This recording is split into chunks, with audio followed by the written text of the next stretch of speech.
I know this channel is usually dedicated to anime, but the truth is, I also love tokusatsu. Yeah, I know, but it's true. I grew up watching Power Rangers a lot, and something about these shows just kept pulling me in.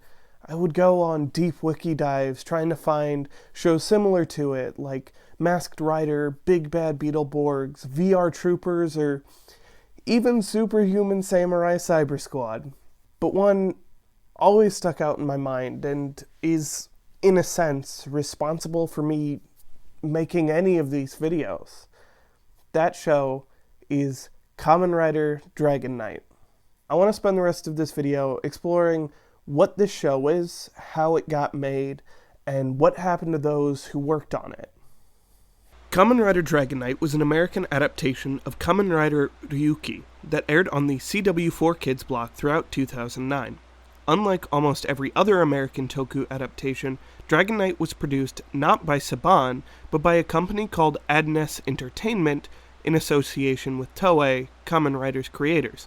Agnes followed in Saban's footsteps, however, by taking the action footage and creating their own story, filming American actors between the fights and dubbing over the fights with their own lines. Ultimately, Dragon Knight's story ended up being wildly different than Ryuki's, and even required a slew of new action footage to be shot due to the common reuse of enemies that were only used once in the original series. So much action footage was created for Dragon Knight that it even won the first ever daytime Emmy for stunt coordination. Granted, that's not too difficult when your competition is soap operas like General Hospital and The Bold and the Beautiful, but still impressive nonetheless. So, what is the story then? Well, last time on Kamen Rider Dragon Knight, we meet our protagonist, Kit Taylor, on his 18th birthday and discover that he's been supposedly framed for several instances of petty theft and that his dad is missing.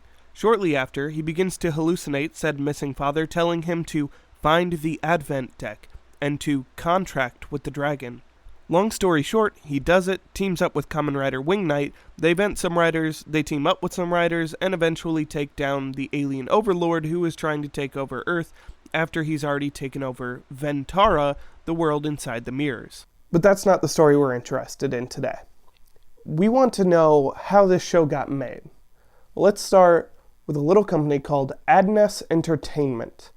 All I can find on this company is that it was established in 2007, made Dragon Knight, was supposedly saving money for more Kamen Rider adaptations, and that's about it.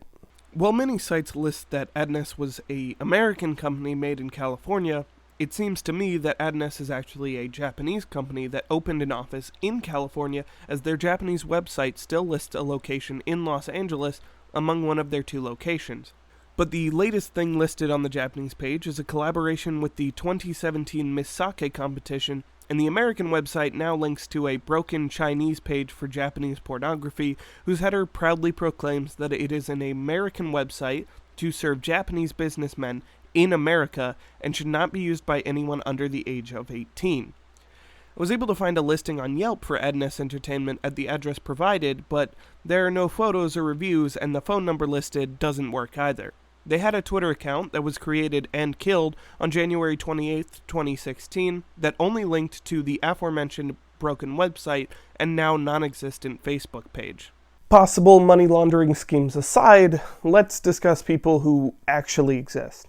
Steve Wang is a Taiwanese-American director and visual effects artist who is known for his work on Predator, Gremlins 2, and Godzilla, as well as the director for both Guyver films, Drive, the 1998 one episode of Power Rangers Lost Galaxy, and of course, Kamen Rider Dragon Knight.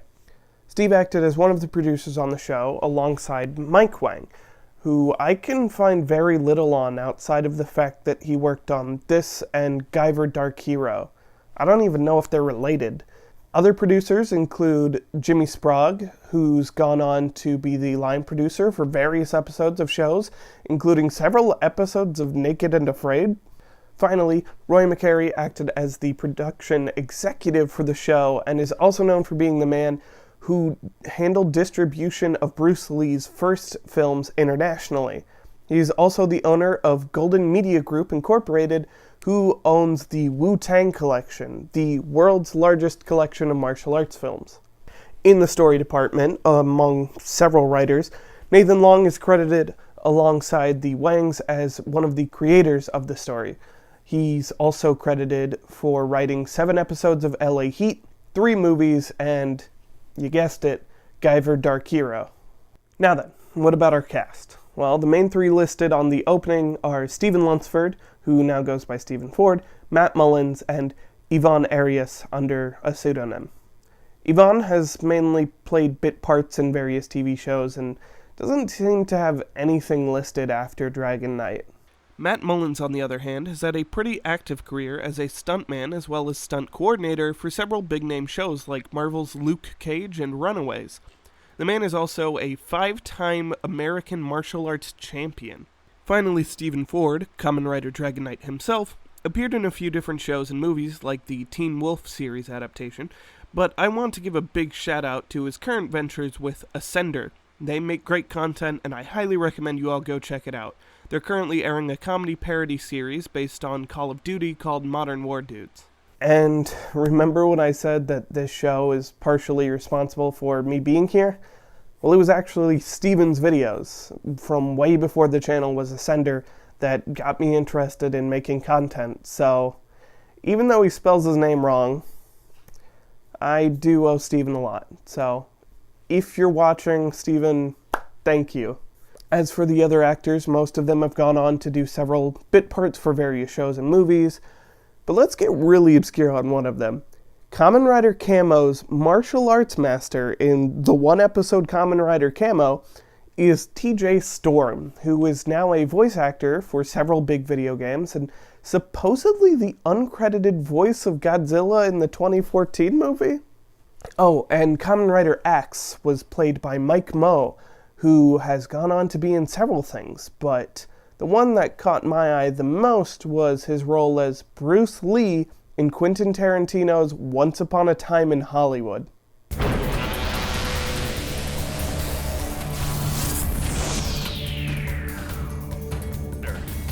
Kamen Rider.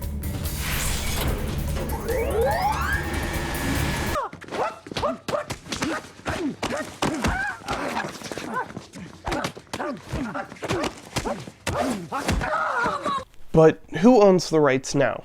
Well, that would appear to be Toei themselves.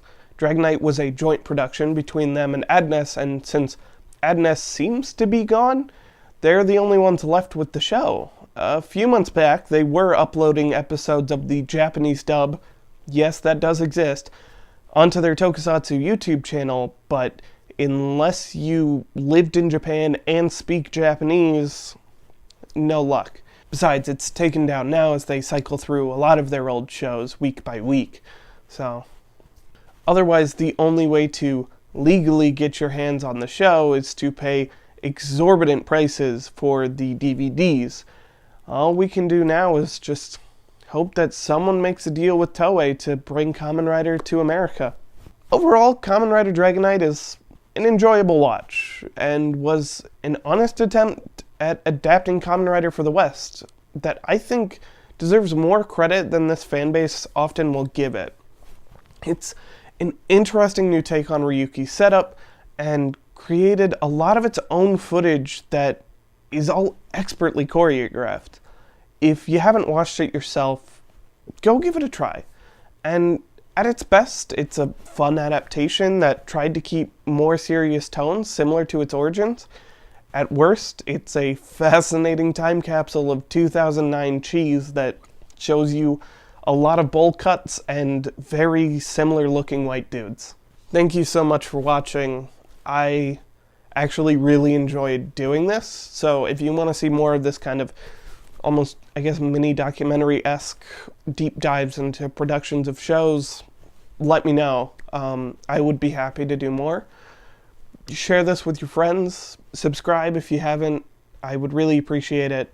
Yeah. Thank you.